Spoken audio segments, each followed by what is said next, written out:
God is mighty in everything. ఆయన కొన్ని విషయాల్లోనే బలవంతుడు, కొన్ని విషయాల్లో పాపం బలహీనుడు అని అనడానికి లేదు.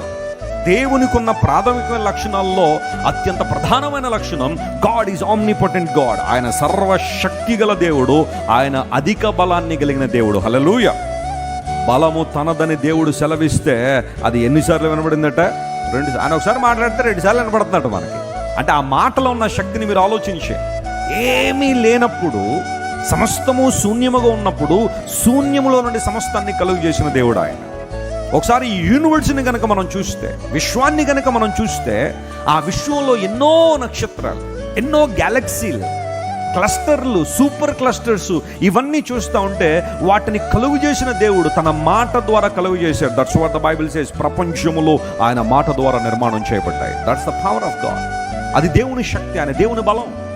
అయితే ఇప్పుడు ఎవరైతే క్రీస్తు ప్రభువుని తమ హృదయాల్లో చేర్చుకున్నారో, ఆయన అంగీకరించారో, ఆ బలాన్ని వారి జీవితంలో దేవుడు ఎవిడెంట్గా ఉంచాలని లేదా ప్రత్యక్షపరచాలని దేవుడు ఆశిస్తున్నాడు.